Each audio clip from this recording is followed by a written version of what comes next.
Wow. Just wow.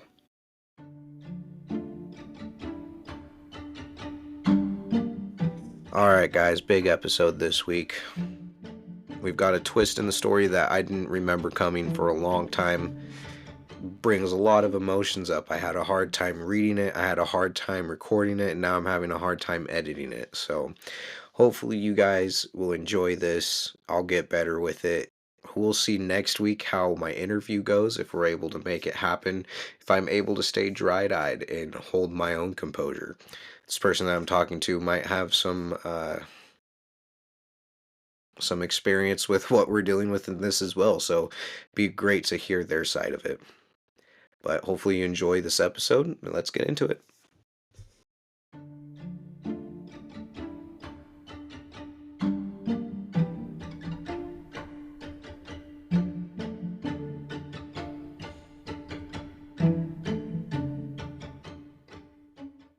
Chapter 33, Hello Gruffen. Last week we had left off with Liz, David, Lucy, and Sophie all going to the gardens together to release the squirrels. We pick back up with them all figuring out what's going to happen, and they're talking to each other, seeing what the plan is and what the next move. Lucy is asking why Birchwood left Conker all alone. Sophie explains that squirrels are a little bit different and raised mostly by their mothers, and the fathers have nothing to do in that process. Lucy just thinks on it and says that she'll just come and have to protect him. She'll build a tree house and just live at the library gardens for as long as she can. Liz rolls her eyes and says, okay, you can come back whenever you need. Lucy then says, we're going to come back next week. They all kind of talk about it and agree to it. But when they get back home, Lucy is still super excited to show Sophie the dragon's den. They want to take her on a little tour to see what's going on, and this is bringing David to be super interested too. He wants to get a better look, do some investigating, see exactly how Liz is killing and firing these dragons. Because on the ride back, he's talking to Sophie, explaining, hey, I don't know how it's going on. There's heat in the house, but no radiators. And Sophie's just joking around, saying it must be the dragons. Playing into David's theories in his head that's going all around that she doesn't even know. But David just says, not something to really joke about. I gotta be serious. We can't talk about this right now. So they get home and Lucy's dragging Sophie up the stairs. Liz follows them, takes them on a little tour. Sophie is enamored by all the dragons covering the walls and the shelves. Liz tells her to pick out anyone that calls to her. And Lucy says, except for those two, pointing at the ones at the wheel. One was Liz's special dragon, Guinevere, and then the other one was Gwaine that had just been fixed up. This was David's first time seeing Gwaine since he had been broken. Both David and Sophie commented on how you could not even tell that something was chipped or broken in two. David started taking a deeper look into the dragons. He remembered the story that Liz had told Lucy that one night, and remembered the girl Guinevere. If Guinevere is this dragon, and Gwendolyn is Lucy, making the connections to the two, then Gwaine had to be the father. But David just brushed it off. And this brings me to, again, where are the fathers? There's no mention of it. We're starting to get questions, especially with Sophie, too. And I guess she didn't really question it, but she mentioned that Liz is a single mom. And Lucy didn't shy away from it either.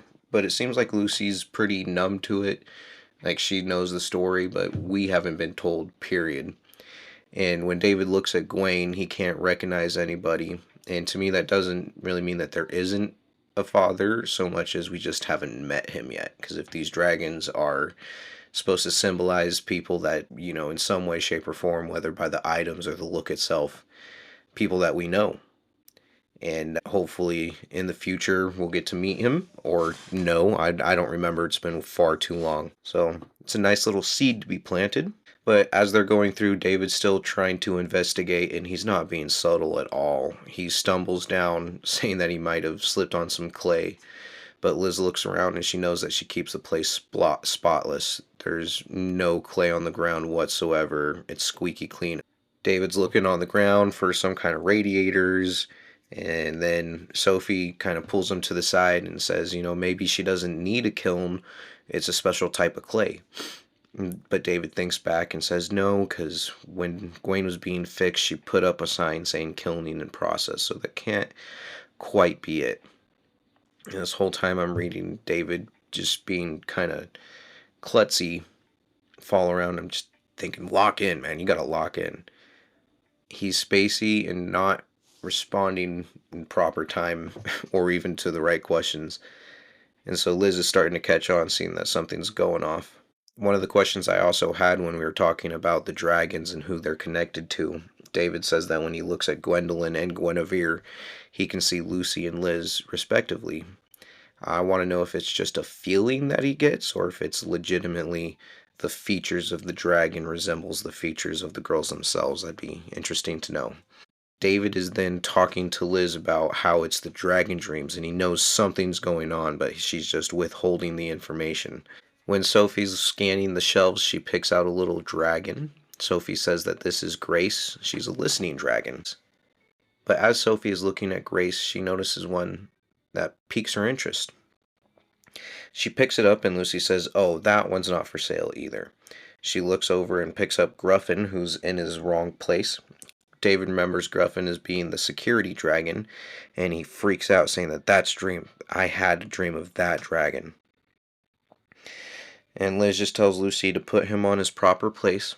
And Lucy hands him back up next to the door where his little watchtower is.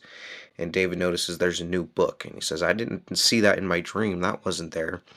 And Liz is pretty impressed. She doesn't say anything. She takes a second, but she goes, "You wouldn't have seen that because that's new." At this point, I'm just thinking, David, you need to lock in and shut your freaking mouth, bro. After a few moments of looking over the other dragons, Sophie decides to stick with Grace. Her and Liz head downstairs to get some tea and hang out for a little bit before David and Lucy head down. David's still looking at Gruffen, confused and not sure what's going on. And Lucy tells him, "Come on, we gotta go." And David says, "I know that there's something going on here. You guys just aren't telling me." And then hers hit the dragon. Lucy tells him he shouldn't have done that, and as David turns around, he feels a hot flash on the back of his neck. He turns around, but there was no reaction whatsoever. There was no movement, and Gruffen just stared at him blankly.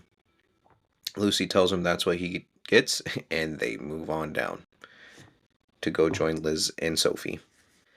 Chapter 34, Snoop. First couple of thoughts before we get in here is just, David, man, you're finally starting to get to the point to where these people trust you, and you're getting closer to the answers, and you're stumbling over your own feet. It's tough to read, tough to watch. The other thing is, I'm wondering if Grace is going to be special. I remember that Liz said that she had a shelf of special dragons as well, and I don't remember if she sold those or not. But if Sophie's getting a special dragon already, I think that's a little crazy. I mean, I understand David getting one because he moved in. He's going to be part of the family. He's going to be part of that everyday life and around the dragons. But Sophie just being somebody at this point who's just been around to help with the squirrels and friendly. I mean, there seems to be a romantic interest going between her and David, but it's not there yet. So why is Grace, or not why is Grace, why is Sophie going to be getting a special dragon? Again, I don't know. I just get a feeling, because why would they introduce it and give the dragon a name other than just giving a description of saying, hey, she picked one with some cute wings and a nice smile. But they described it more as an angelic wings and a simple dragon that has big shell-like ears so that it can listen to everything. So to me, if it's given an ability and a special description, it makes me think that the dragon's going to be special and come into play in some way. Which then also makes Sophie a big player too. Lucy is bothering... Lucy's excited and asks Sophie to come back soon so that they can visit Concord together. Liz is a good wingman and tells Sophie that hopefully she doesn't have to wait that long and she's here before, and jabs David in the back. David is completely oblivious, but takes it as a sign and goes, "Oh, let me walk you out to your door, Sophie, or out to your car, Sophie." Sophie and David are going back and forth, and she's flirting with him, which is pretty obvious, but David is just oblivious, like most young men are. when the women they think that they're into like them back, it's just completely flip-flopped. Sophie and David are talking about David's story and how it's time for him to finish it up, but he explains that he's not sure how. It's got to have a happy ending, but it's probably going to be pretty short. Sophie says, "Why does it have to have a happy ending?" And David says he can't make dragons cry. Sophie jokes and says, "Oh yeah, if they cry, it puts out their fire." David is just dumbfounded because he remembers Liz saying that too, and is too shocked to say anything. As Sophie started the car, Lucy came running out saying, "Don't forget Grace." She had set the dragon on top of the car while her and David were talking. And David was pretty upset because it looked like he was going to try to give Sophie their first little kiss, and were interrupted again by this little sister. David gets pretty upset, and when Lucy and him are talking, walking back, David accuses her of snooping. And she said she didn't snoop, the windows weren't open, there's nothing going on, it was Grace. Grace was listening the whole time. So then that right there tells me that Grace is going to be special. Because if Grace is communicating with the other dragons, then by far that means she's special, right? Then that brings me to, does that dragon stay special when she leaves? Is she going to be able to go to Sophie's place and report back and be, like a spy dragon? Or is it only when she's over at the Penny Kettle's house that the dragons are alive, like a little dome of magic just over this one little place? It'd be interesting to see. Maybe a little bit useful. We can start planting these dragons all over and just have a little network of everything going on. Liz is just an underground boss that nobody knows about. She's running the crime ring of Scrubbly. Chapter 35, The Final Words. Over the next couple of days, David is just having a big power trip. He's still mad at Lucy for interrupting the interaction when he was sending Sophie home, and possibly his first little opening kiss with her. David says that he's not going to write the story right now and that she can't force him. So days pass, at least like 4 or 5, it says.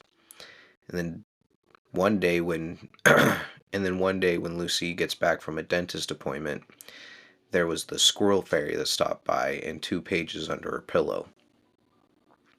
She was pretty upset with the result and came to confront David.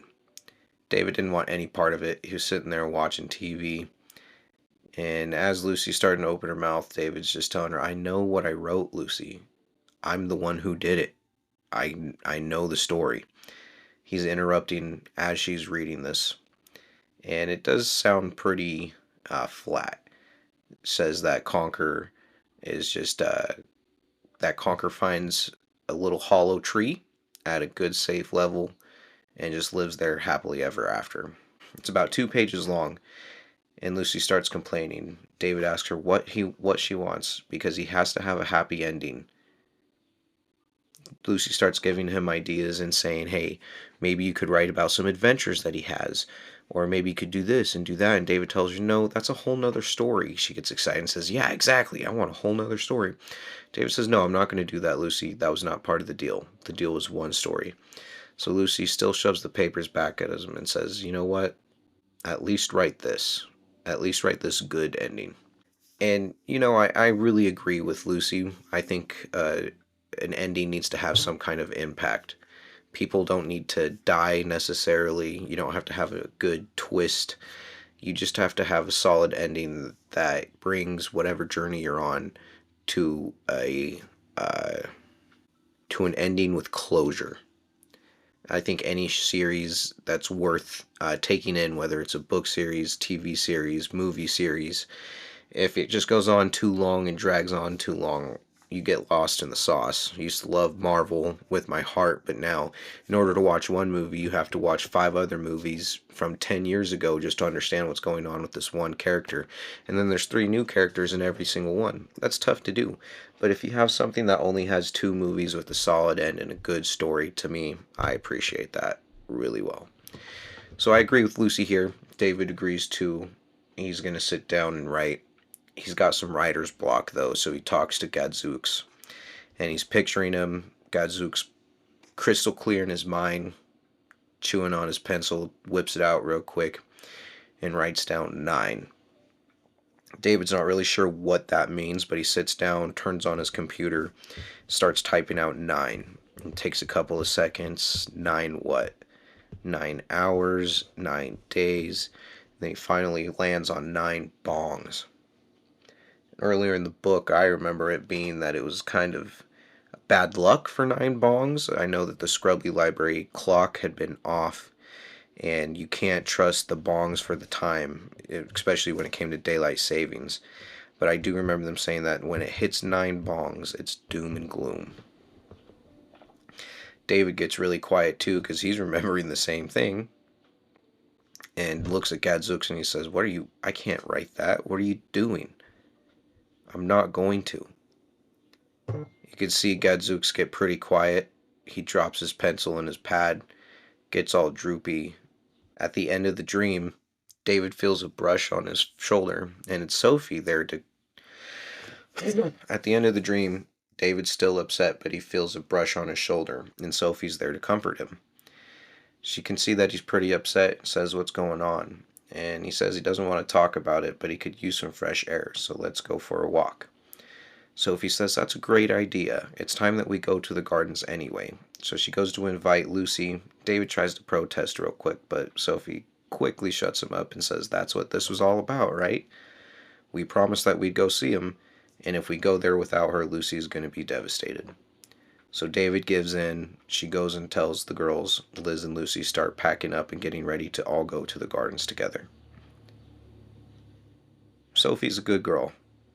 She's very interested in this one guy who's not even related to Lucy in any way. He's just a tenant. But she can obviously see that David has a good relationship with these people, and Lucy's a good girl. She doesn't want to hurt her feelings or anything.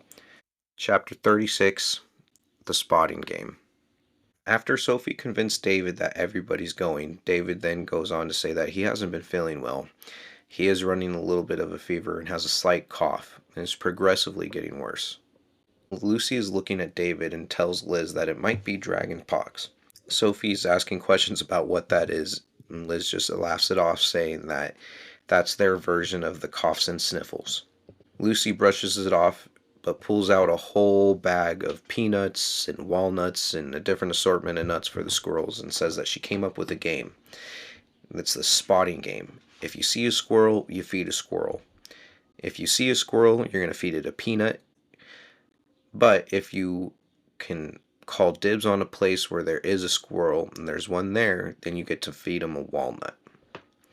So Sophie goes first. She says, "Oh, I'm going to choose the wall where we let the squirrels go." Lucy gets upset and says, "That's no fair. I'm the one that created it. I get to go first." So then she takes Sophie's spot, says that that's the spot they're going to go, and she just jets off, runs as fast as she can. Sophie decides to follow her, and Liz stays back to talk to David, asking him what's going on, why is he not feeling well. And David's talking to her, opening up a little bit about how the writing's going, how him and Gadzooks are having a little tussle, and David's not sure how he can write a story to satisfy everybody. On the way over to the wall, they didn't find any squirrels. Lucy's pretty disheartened and said that she wouldn't have picked that spot if Sophie didn't say anything. So Sophie laughs it off and says that Lucy can have her turn this round too. After Lucy gets the okay, she yells, "The wishing fountain, I'm going." And they start heading that way. When they get there, they don't see any squirrels either. Both Lucy and Sophie throw some pennies in and make a wish, neither opening up about what they want to see. Then they get over to a chestnut tree, and his feelings are starting to get ramped up. David is in his feelings and doesn't really want to participate, but Sophie says that they're not leaving until he takes his turn and gives where the next stop is going to be to look for squirrels. David can't think, and when he closes his eye, Gadzooks pops into his mind and writes down real quick, George. David just growls and tells him to leave. He doesn't need it. Gadzooks gets even more mad, throws his pad down, and walks out again. After that, David still opens up and says we should go see George. He would know.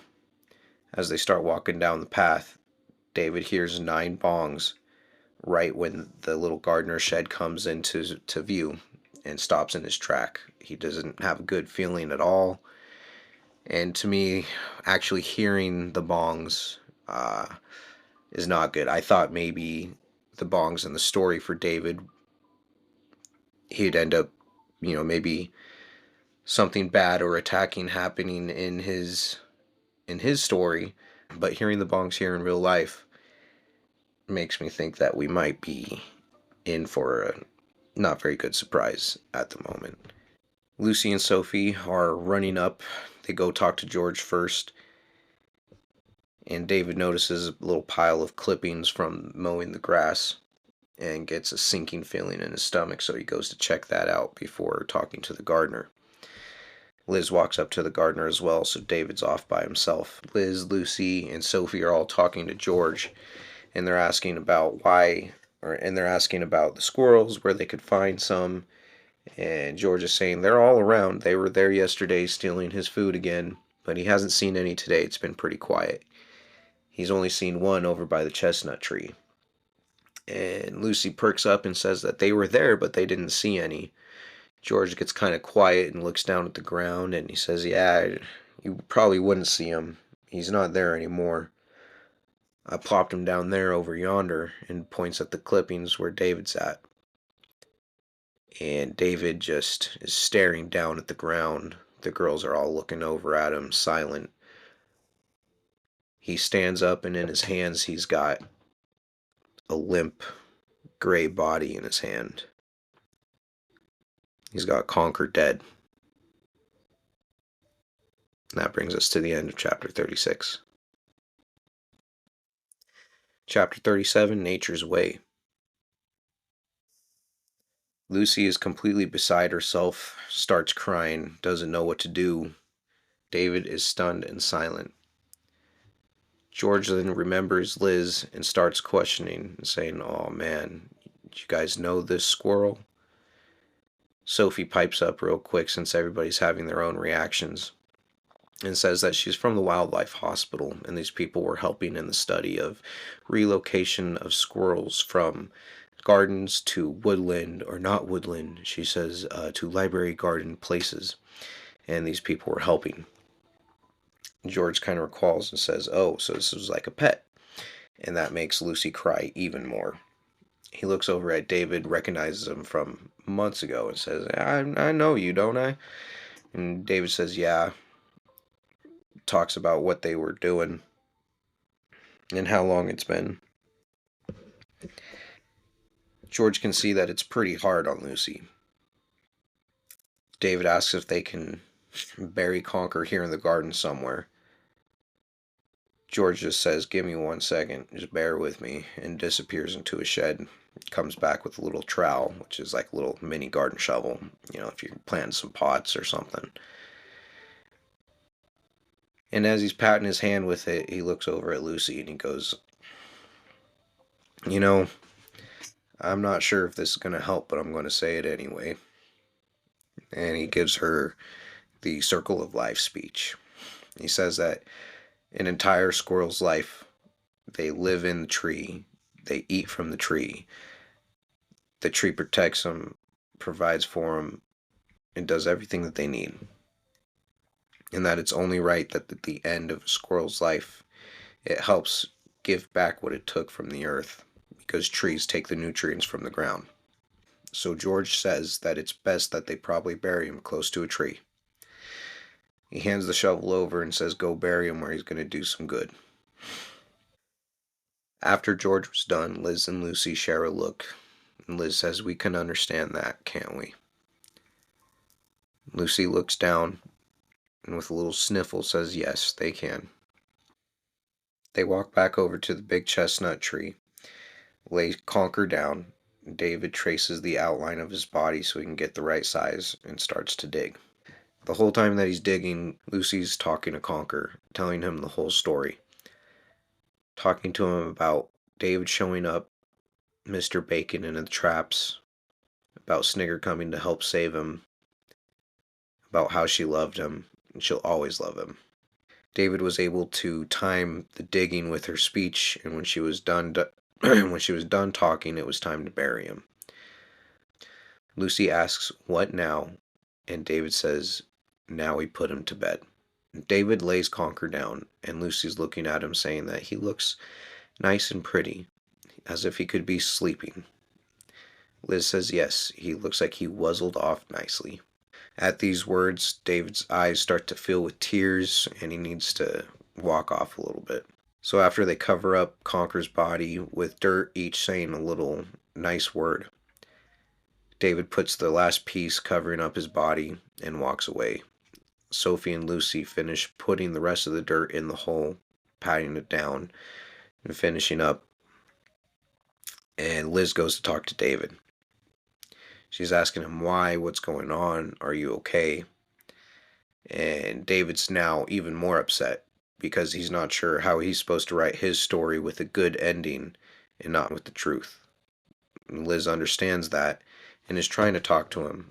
And David says that he tried to ask Gadzooks, but it's not the time, and he's not helping, and that he can't be talked to about stupid dragons right now.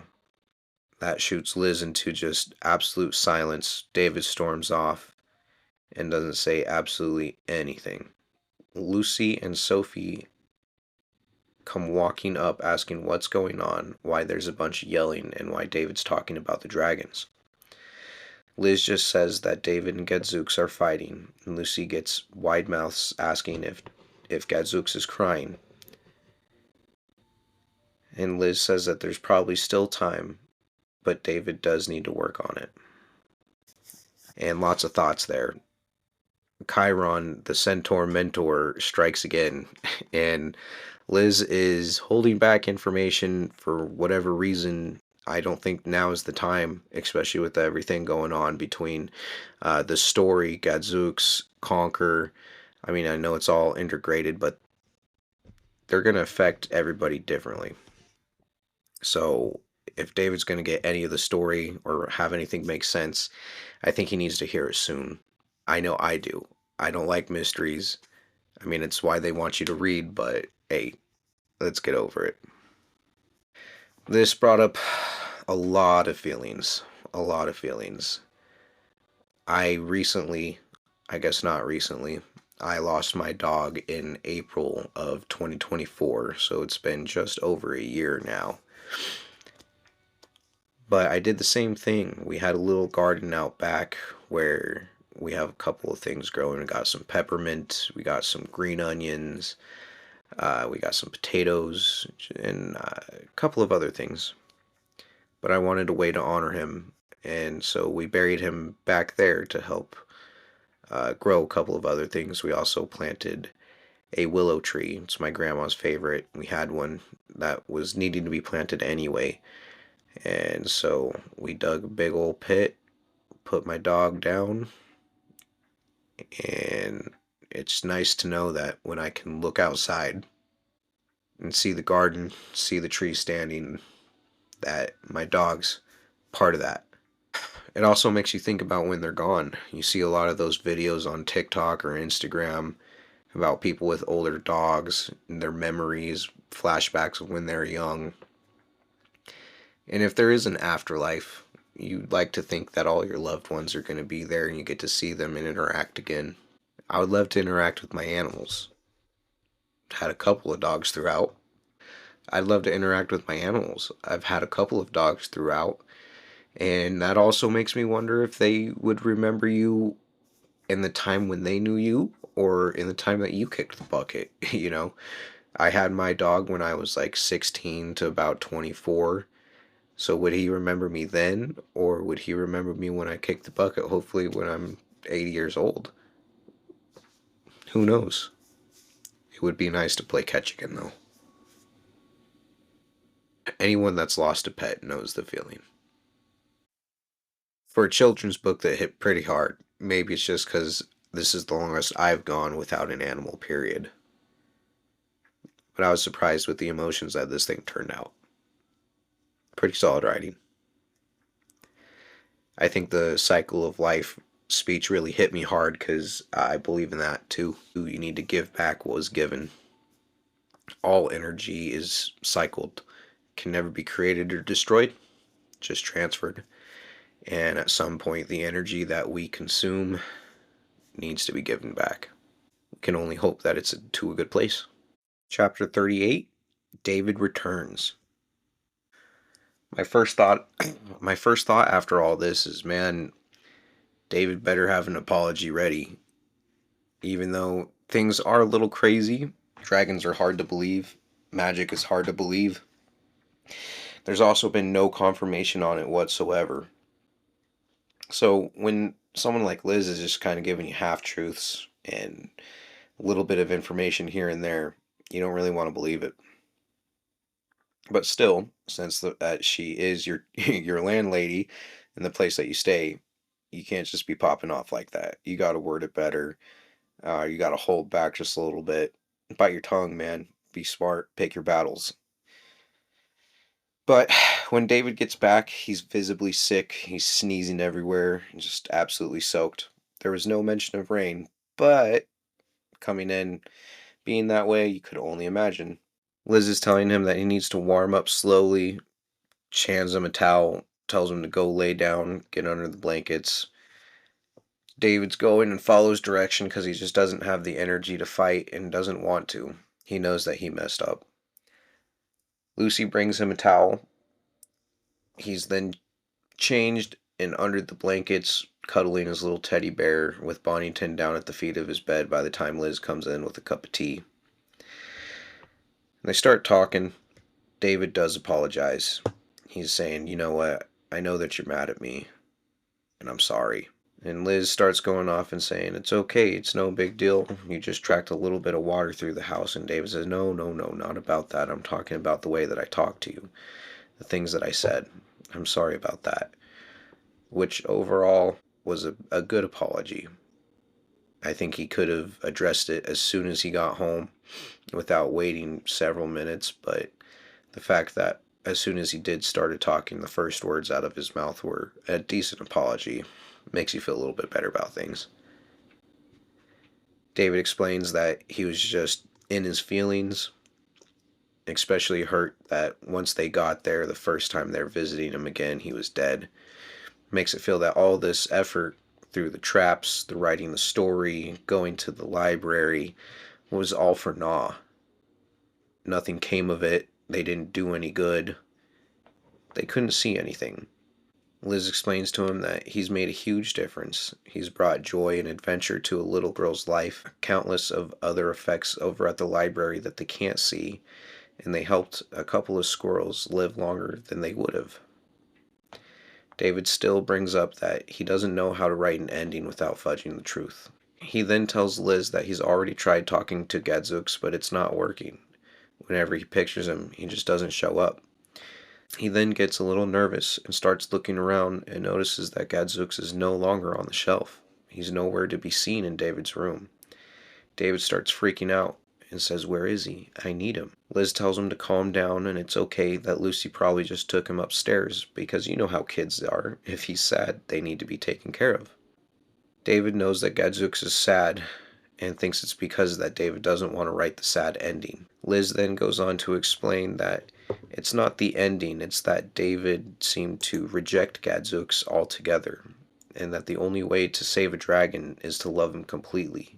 Because if a dragon starts to cry, they actually cry inward. The tears fall within themselves, and the fire that keeps them alive is extinguished. And David's eyes then starts to light up because he says, I do love him. He realizes that he can change it if he just has the chance to speak to him. And Liz tells him to calm down. It's okay. David brings up the story and the song, and he goes, I remember that night that you were talking to Lucy about it. I heard the song. I know the story about the girl. And Liz calms him down and says, the Song of Guinevere. I want to read the end of this chapter here. The Song of Guinevere, Liz said eerily as Lucy began to hum it, is the key to the heart of dragon legend. Are you ready to dream it, David? Yes, he said, pulling up the blanket to his chin. He slid down as Lucy's humming washed over him, closed his eyes, and took himself back to a distant time of fire-breathing creatures and cave-dwelling kin. Good, said Liz. For you and you alone can rekindle Gadzooks. Listen closely, David. There may yet be time to save him. So clearly, these dragons are linked to specific people.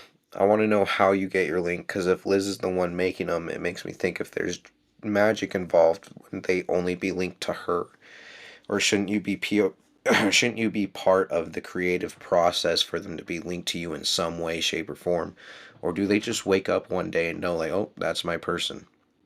Doesn't really make sense to me, but okay.